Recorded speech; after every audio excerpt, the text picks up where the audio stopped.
तुमच्याकडे 4 ॲफिडेव्हिट आले होते, त्यावर तुम्ही सही केली नाही. सही केली असती तर उद्धव ठाकरे, आदित्य ठाकरे आणि परत जे तुरुंगात गेले असते. काल श्याम मानवनी जे सांगितलं मला आज माहीत पडलं ते सत्य आहे. 3 वर्षापूर्वी देवेंद्र फडणवीस यांनी माझ्याकडे एक माणूस पाठवून हे 4 ॲफिडेव्हिट तुम्ही करून द्या. एक उद्धव ठाकरेवर आरोप करा, एक आदित्य ठाकरेवर आरोप करा, अजित पवारांवर आरोप करा, अनिल परबवर आरोप करा. अशा पद्धतीचं लेखी माझ्याकडे ॲफिडेव्हिट पाठवलं होतं. आणि देवेंद्र फडणवीसनी 3 वर्ष मी सांगितलं होतं याच्यावर तुम्ही सही करून द्या. तुम्हाला ईडी लागणार नाही, तुम्हाला सीबीआय लागणार नाही. अशामध्ये त्यांनी 3 वर्षापूर्वी मला ॲफिडेव्हिट करून द्यायसाठी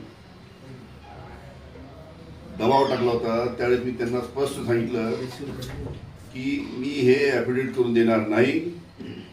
आयुष्यभर जेलमध्ये जावं लागलं तरी मी आदित्य ठाकरे, उद्धव ठाकरे आणि अजित पवार की असे जे काही अनेकावर त्यांनी मला खोटे आरोप करायला सांगितले होते ते मी करणार नाही.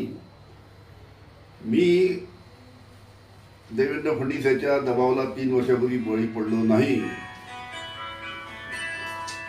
आणि ॲफिडेव्हिट करून देण्यासाठी नकार दिला. त्याच्यामुळे माझ्या मागे ईडी सीबीआय लावून मला जेलमध्ये टाकण्यात आलं. तुम्ही त्यावेळेस काही अजित पवारांनीही सांगितलं असं काही ॲफिडेव्हिट होतं का त्यामध्ये गुटखा माफियांकडून? असं आहे, आदित्य ठाकरेंबद्दल त्यांनी सांगितलं होतं की आदित्य ठाकरे असं मला खोटा ॲफिडेव्हिट करून द्यायचं आदित्य ठाकरेबद्दल की तुम्ही आदित्य ठाकरेंनी दिशा सॅलियांवर रेप केला, तिला बाल्कनीतून ढकलून दिलं, असं खोटं ॲफिडेव्हिट करा. उद्धव ठाकरेंवर आरोप करून त्यांच्यावर खोटे आरोप करा. अजित पवारांवर ॲफिडेव्हिट करून त्यांच्यावर खोटे आरोप करा.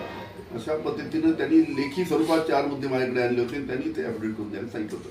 मी त्यांना स्पष्ट सांगितलं की अशा पद्धतीनं कोणावर मी खोटे आरोप करणार नाही.